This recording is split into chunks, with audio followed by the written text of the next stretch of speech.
Hola, hola, bienvenidos a una emisión más de Una Regia en Suecia y hoy nos encontramos con Pablo Ruiz. Él es abogado especialista en Derecho Español y nos va a hablar un poco sobre los procesos migratorios, entre otros temas de interés para los hispanohablantes en Europa. Bienvenido, Pablo, muchas gracias por aceptar esta invitación.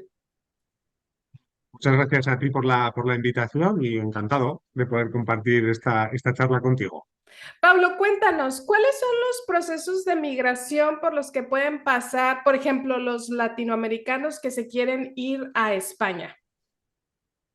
Bueno, pues voy a intentar contar un poco todos los procesos que hay posibles.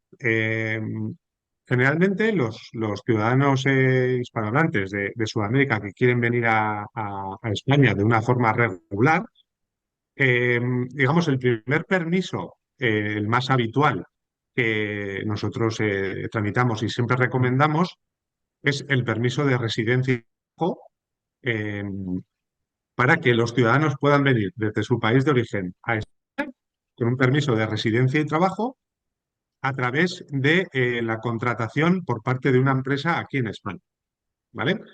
Es un proceso en el que digamos, las dificultades o no del mismo va a depender un poquito. Lo primero que hay que tener en cuenta es la nacionalidad de la persona que quiere venir.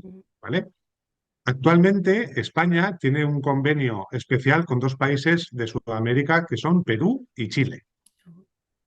¿Qué implica, digamos, estos dos, pertenecer a alguno de estos dos países? Pues que no es necesario que la empresa española que quiere traer a un trabajador busque primero aquí en España un candidato, digamos, nacional, ¿vale? Lo que aquí en España se llama la situación nacional de empleo. Es decir, una empresa española, vamos a poner un ejemplo, ¿no? Que es típico, las empresas, por ejemplo, de transporte, aquí en España, que actualmente es un sector que tiene muchísimas dificultades para encontrar conductores.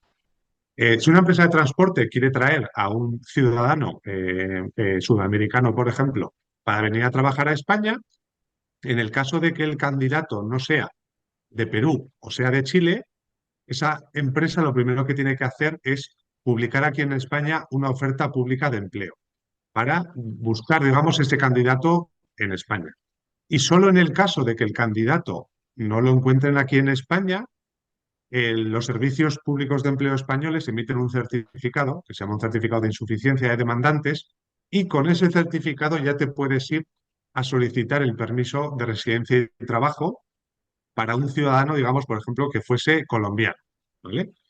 En el caso, digamos, de los ciudadanos de Perú o de Chile, la empresa, digamos, se ahorra ese primer trámite de tener que eh, buscar un candidato aquí en España y directamente puede acudir a la oficina de extranjería que le corresponda a solicitar el permiso de residencia y trabajo. ¿Vale? Es un trámite, el permiso de residencia y trabajo es un trámite que lo tiene que hacer la empresa aquí en España, ¿vale? La solicitud. Digamos, el ciudadano sudamericano no tiene que hacer ningún trámite en su país para la obtención del permiso de residencia y trabajo, más allá de enviarle a la empresa una serie de documentación para poder presentarle. Y en el momento en que, digamos, la delegación de extranjería le concede el permiso de residencia y trabajo, esa persona lo único que tiene que hacer es conseguir el visado en el consulado de España del país donde resida para ya poder venir a España, digamos, a trabajar. ¿Vale? Este primer permiso de residencia y trabajo que se les concede tiene una duración de un año. Y una vez que finaliza ese primer año, digamos, el trabajador que ha migrado a España va a poder, digamos, renovar ese permiso de residencia y trabajo siempre y cuando mantenga una serie de condiciones, ¿no? Pues que se mantengan la relación laboral o que haya encontrado, digamos, otra relación laboral en la que continuar en España. ¿Vale? Entonces, este es un poco el permiso de residencia y trabajo, que es uno de los permisos más habituales para poder venir a España. Otro de los, digamos, permisos que más también que suele utilizar es el permiso de estancia por estudios. ¿Vale? A diferencia del permiso de residencia y trabajo, el permiso de estancia por estudios se puede tramitar bien en origen, es decir, el propio interesado puede tramitar la embajada española que le corresponda, presentar allá toda la documentación que es necesaria y tener ese permiso y viajar a España, o es uno de los permisos dentro de la normativa española que estando en España, por ejemplo, en situación de turista, te permite presentarlo aquí mismo cuando estás en situación de turista.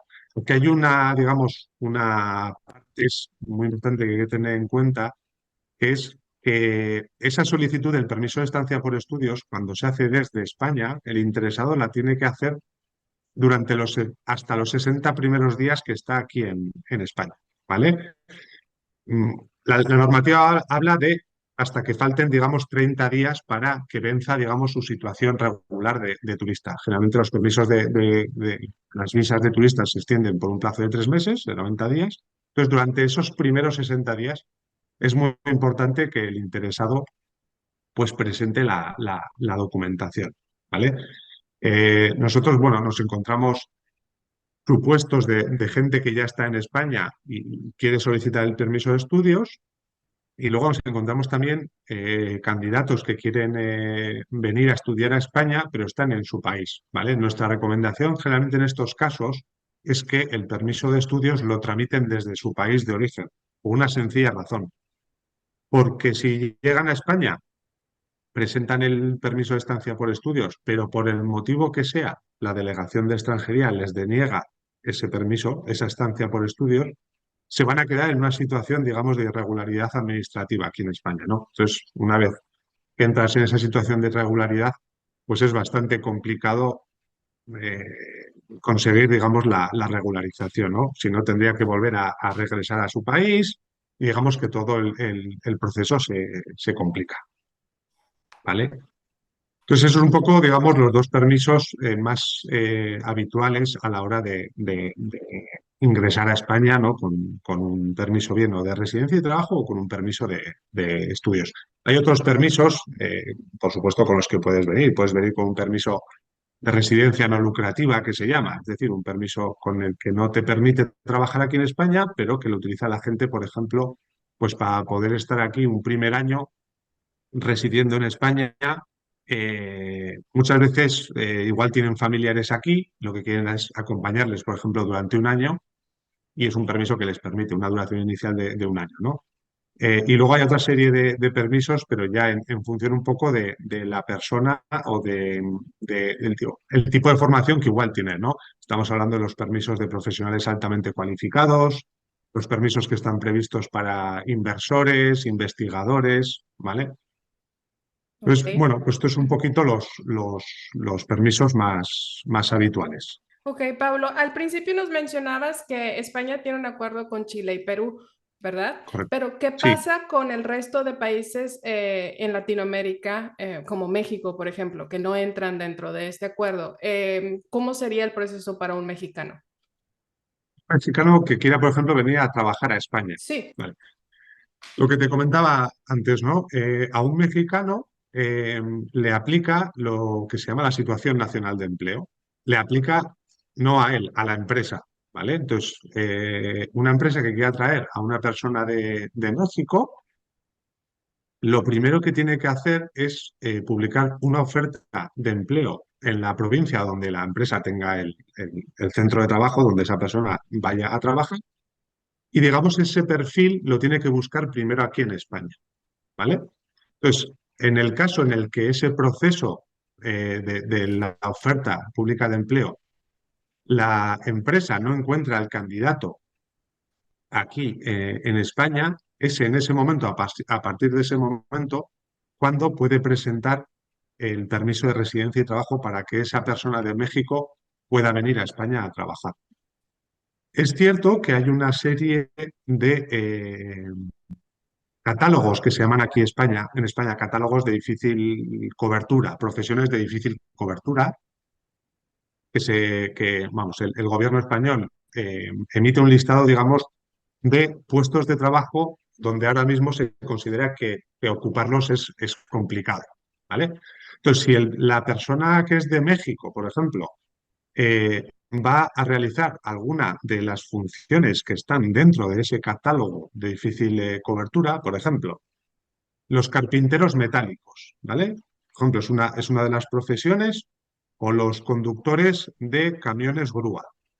Es una de esas profesiones que están catalogadas de difícil cobertura y por lo tanto la empresa no tiene que pasar por esa oferta pública de empleo. Puede intentar traer al ciudadano mexicano directamente, ¿vale? Entonces, todas aquellas personas, digamos, que no sean de Perú y de Chile, o en aquellas profesiones en las que no estén incluidas dentro de los catálogos de difícil cobertura, van a tener que pasar sí o sí, digamos, por ese proceso, la empresa va a tener que pasar por ese proceso de buscar el candidato primero en España y luego, en el caso de no encontrarlo, van a poder presentar esa solicitud del permiso de residencia y trabajo para que ese ciudadano, en este caso de México, pueda venir aquí a España a traducir. Ok, muy bien. Pablo, también cuando nos mencionabas sobre los profesionales altamente cualificados, ¿de qué área serían estos profesionales? Bueno, generalmente en estas categorías estamos hablando de personal que puede ser de trabajos relacionados, por ejemplo, médicos, por ejemplo, una serie de profesiones que no solo, digamos, tiene que cumplir el requisito de pertenecer a una de esas categorías, ¿no?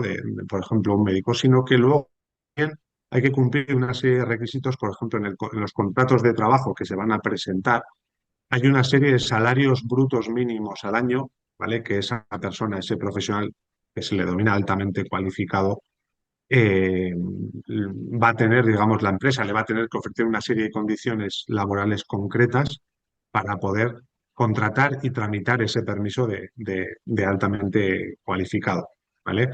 Los profesionales altamente cualificados no solo digamos, se fijan en el requisito de tener una cualificación concreta, ¿vale? Sino que en el caso de estas profesiones, la experiencia que se pueda demostrar en ese área laboral que la persona ha tenido también va a servir como justificante para poder incluirlo dentro de lo que la normativa española denomina profesional altamente cualificado.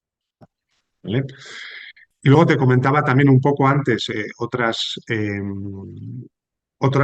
permisos, por ejemplo, que comentábamos de los inversores o de los investigadores, por ejemplo, ¿no? Hay muchas entidades investigadoras en España, como pueden ser centros de investigación directamente o universidades que tienen la categoría de centros de investigación, donde pueden, digamos, traer a personas con esa cualificación de investigador y con un permiso de residencia, que sea un permiso de residencia para la investigación, ¿vale? Que es diferente, digamos, al permiso de residencia y trabajo que hemos comentado antes, en el sentido de que está orientado, digamos, únicamente a aquellos profesionales que puedan encuadrarse dentro de lo que la normativa llama investigadores, ¿vale?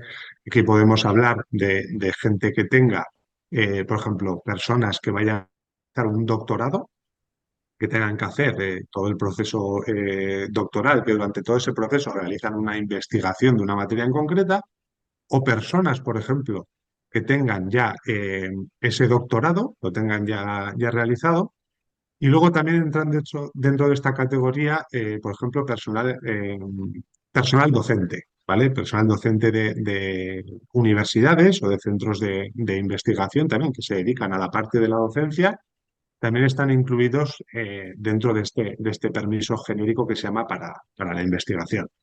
Ok, muy bien. Pablo, en el caso de, por ejemplo, cuando las personas viajan como turistas y como bien dices, la mayoría tiene hasta 90 días para estar en España como turista. Pero ¿qué pasa si alguien se queda más del tiempo y quiere regularizar su estatus, no sé, para trabajo o estudios? Es definitivamente necesita regresar a su país para hacer los trámites. ¿Qué es lo que pasa cuando pues se quedan en un estatus de indocumentado? A ver, lo Iba a decir, aquí hay que diferenciar un poco, porque hay personas, nosotros digamos, nos encontramos con clientes que vienen a España con la visa de turista, por el motivo que sea, se han quedado en situación de irregularidad administrativa y no tienen la posibilidad de regresar a su país. No la tienen pues, por su situación personal, circunstancias económicas, etcétera, ¿no? Esas personas realmente la situación que van a tener es complicada porque, salvo que tengan, por ejemplo, aquí en España algún tipo de familiar que les permita, digamos, analizar su situación y poder solicitar alguno de los permisos, por ejemplo, que están siempre unidos a, a- a los familiares, como de los cónyuges, hijos en España, etcétera, ¿vale? Salvo que si no, digamos, tienen ninguna de esas situaciones en las que se puede hacer un familiar alguno de los permisos previstos en la normativa española, la verdad que la única vía, digamos, que les queda es, digamos, quedarse en España el tiempo suficiente en situación, digamos, irregular para luego poder acceder a alguna de las figuras que la normativa española considera o denomina como residencia por circunstancias excepcionales. Estamos hablando un poco de los temas de los arraigos, que son famosos, ¿no? Pero claro, esos arraigos en las figuras de la normativa española ahora mismo mínimo te exigen que tú estés en España durante un plazo de 2 años. ¿Vale? Para determinados arraigos tienes que estar 2 años en España De y manera para otros irregular. Ujú, de manera irregular. Y, por ejemplo, y hay otros que incluso te exigen una estancia de 3 años, ¿vale? ujú. Que puedas demostrar que estás en España de forma irregular 3 años. Por eso, lo que suele hacer las personas que se encuentran en esta situación tan complicada, pues muchas veces lo primero es empadronarse, ¿no? Conseguir empadronarse en un domicilio, porque el empadronamiento, digamos, es el documento oficial que más fácil justifica a una persona su residencia en España, ¿vale? Ujú. Eh, entonces, una vez que se han empadronado y van acumulando el tiempo, eh, una vez que cumplan esos plazos mínimos, pueden acceder a este tipo de arraigos, ¿vale?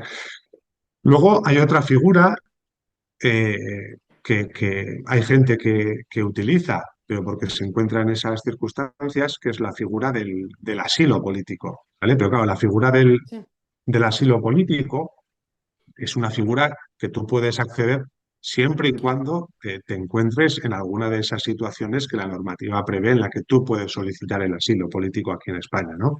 Cualquier situación referida a que en tu país de origen estés perseguido por motivos de raza, motivos religiosos, motivos políticos, etcétera, ¿no?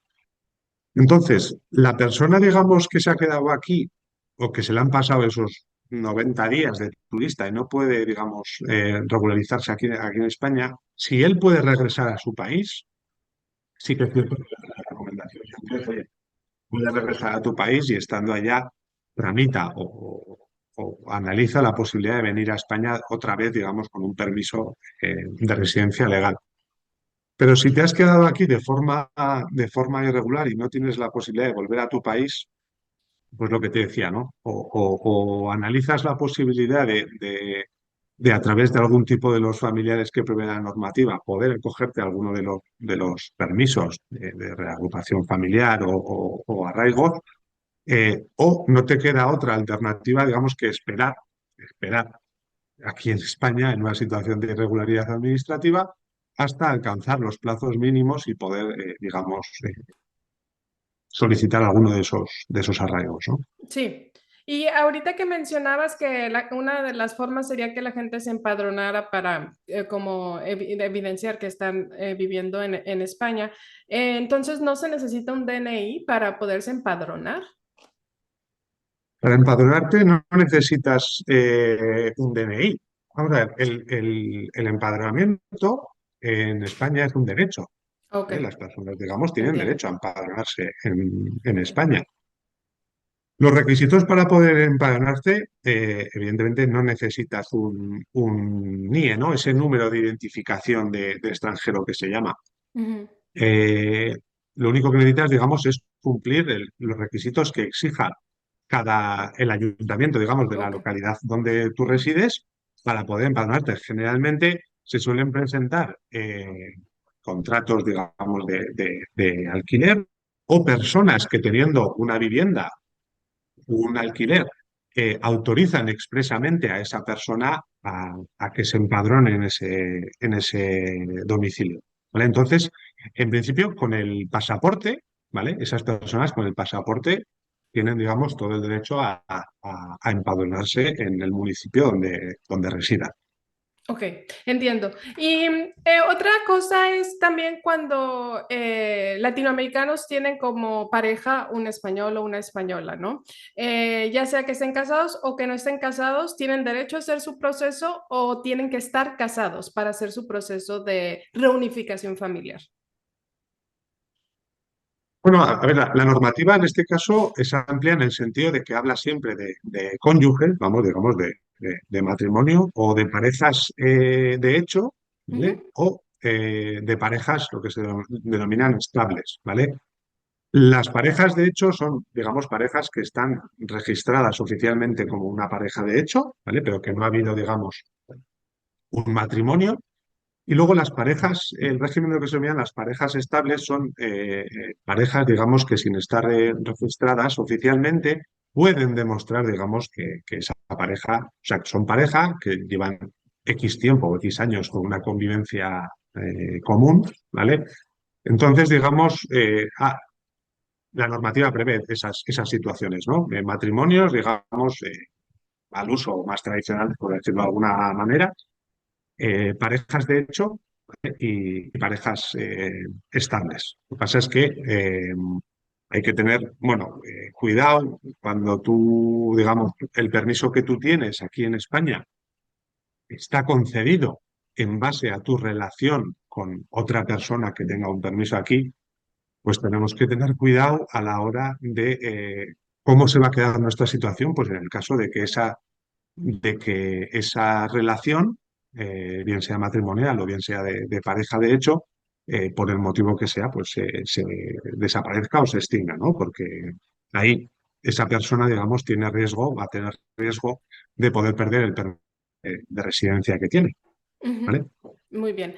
Pablo, y también otro tema, hablando de matrimonios o parejas de hecho, es, hay mucha desinformación en general sobre cuando se separan o se divorcian y tienen hijos.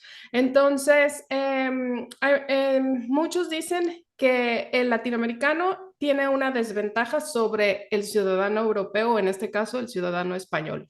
Ujú. Que muchos dicen que es como en automático que la custodia se va al ciudadano español o europeo. Obviamente en este caso tú nos vas a hablar cómo se maneja en España. ¿Qué nos podrías decir al respecto? ¿Cómo se manejan este tipo de situaciones?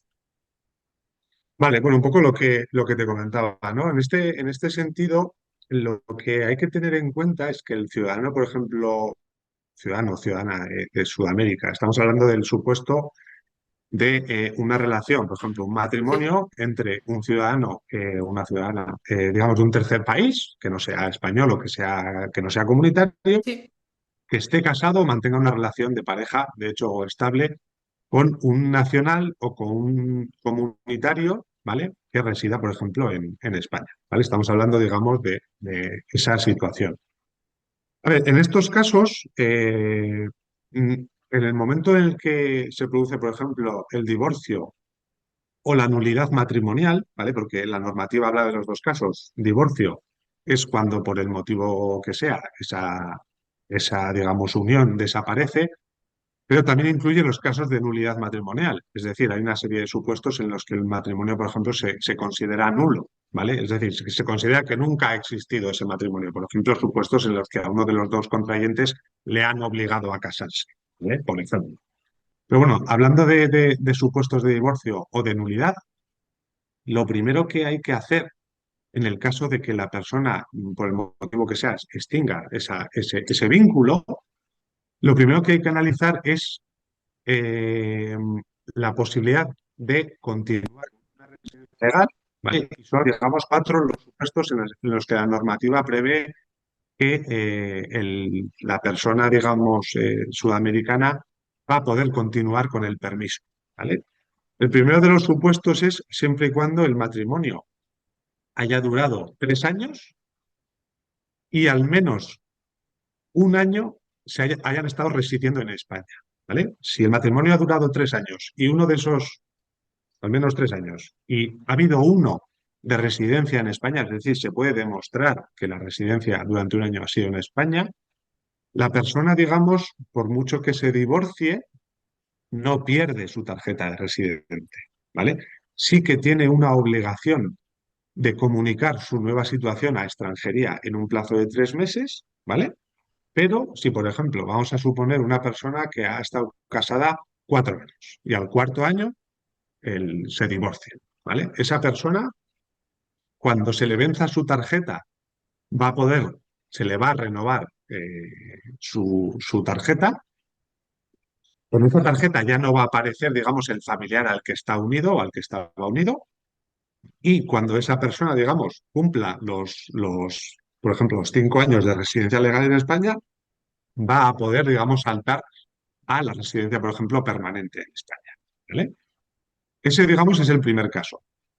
El segundo caso es cuando la persona puede demostrar, por ejemplo, que durante la relación matrimonial ha sido víctima de violencia de género, ¿vale? En ese caso, ahí no es necesario que el matrimonio haya tenido esa duración mínima de tres años. Si puedes demostrar que eres víctima de violencia de género, vas a poder renovar, digamos, tu tarjeta y luego pasar a otra situación de una residencia de larga duración.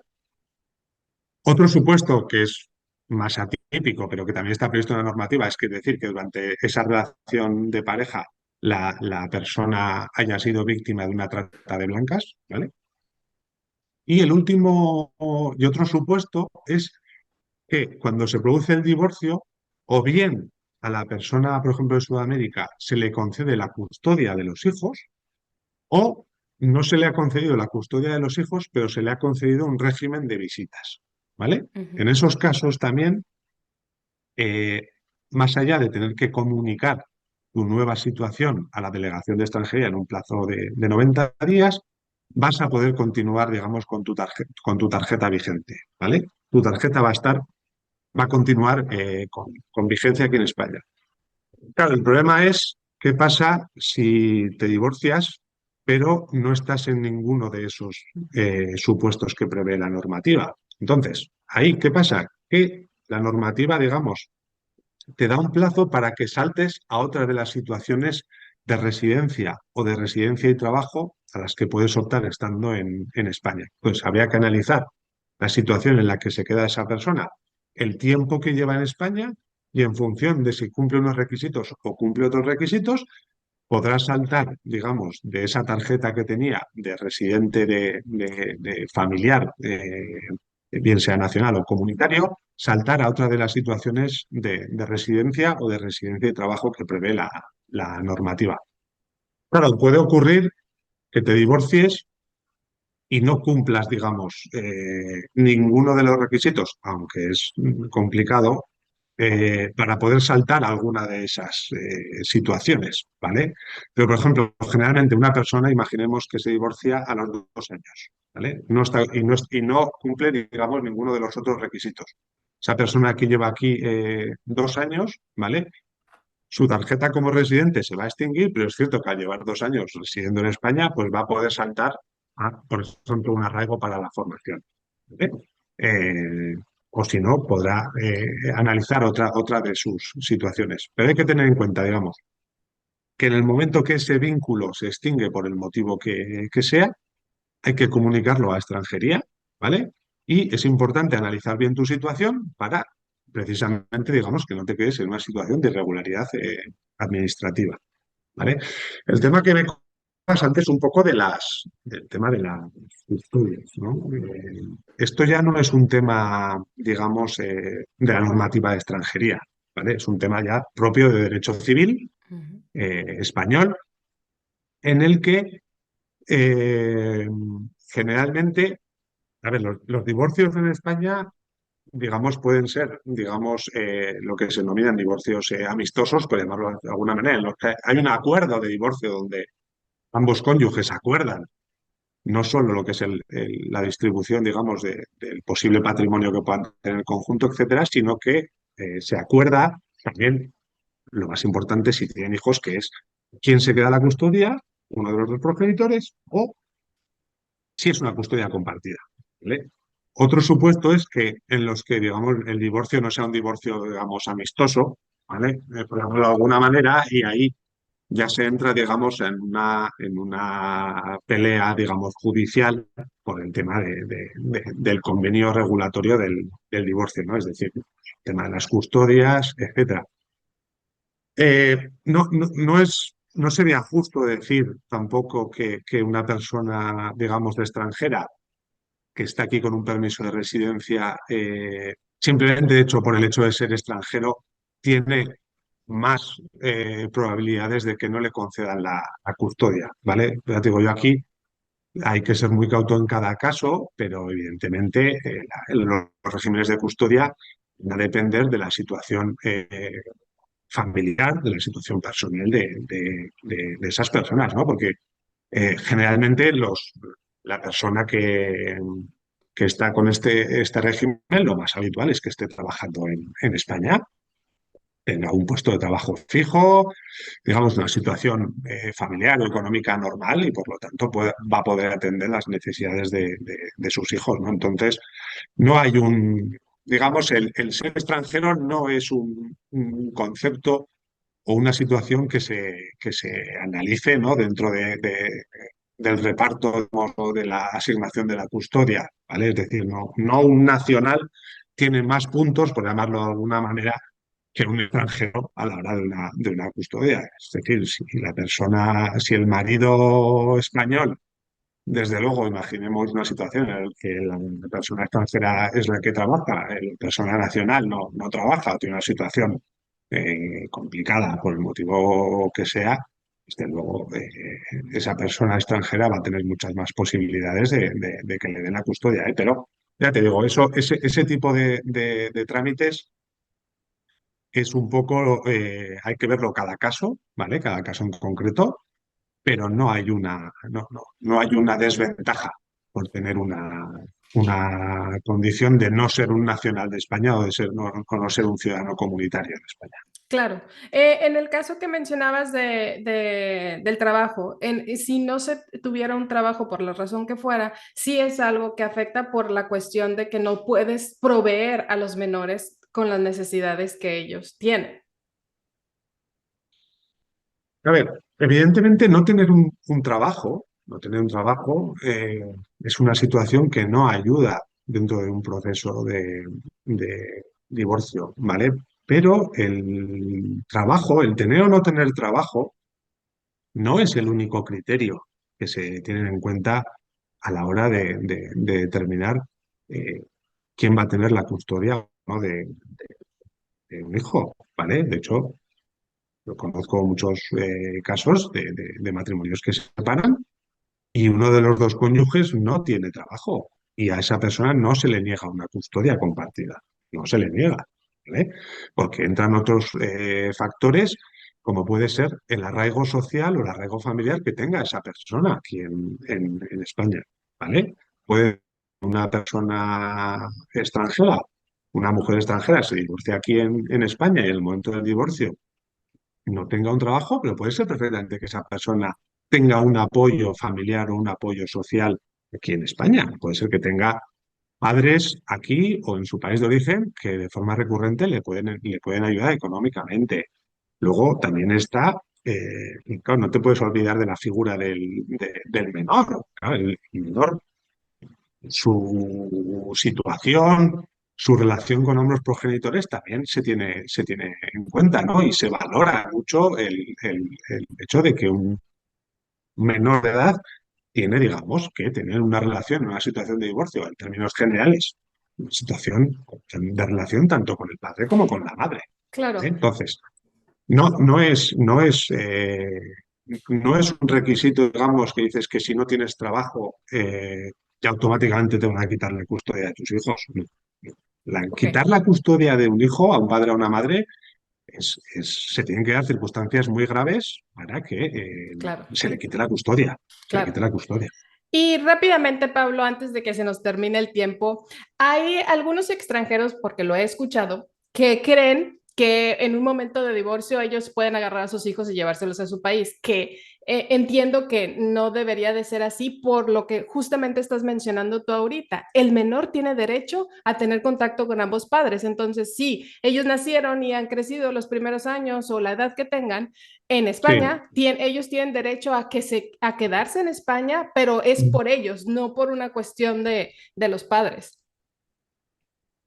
Claro, evidentemente, cuando se produce un divorcio aquí en España, eso de coger a tu hijo, montarlo en un avión y llevártelo, puede llegar a tener incluso responsabilidades penales, ¿vale? Según la normativa penal española. Yo, si no recuerdo mal, hace unos años creo que hubo aquí un caso en España que fue como muy sonado, ¿no? De una mujer que cogió a sus hijos de una situación familiar parece ser que complicada y se los llevó y si no recuerdo mal, pues esa mujer eh, tuvo denuncias por parte del marido es decir, por secuestro de hijos, no es secuestro, ¿no? Pero esto, y si no recuerdo mal fue condenada penalmente por esta circunstancia, ¿no? Entonces, eso desde luego es algo que no se recomienda.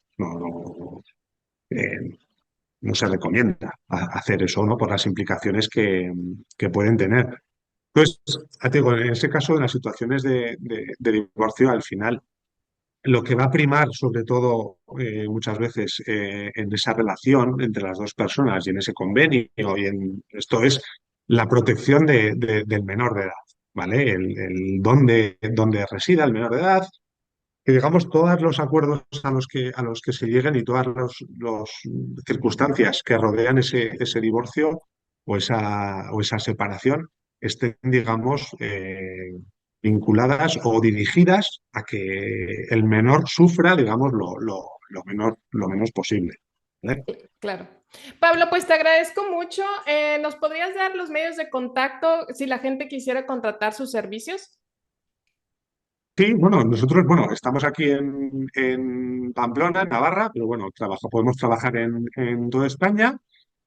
Nuestra web es www.iql4.com, ¿vale? Y mi correo electrónico es pablo.ruiz@iql4.com y a través de esos medios, pues pueden ponerse en contacto con nosotros, tanto si quieren venir a España con una oferta de empleo, porque nosotros tenemos, digamos, empresas que son clientes nuestras que ofrecen puestos de trabajo, como para todas aquellas personas que estando en España o en su país de origen, pues necesiten asesoría o necesiten ayuda para tramitar cualquier trámite con extranjería.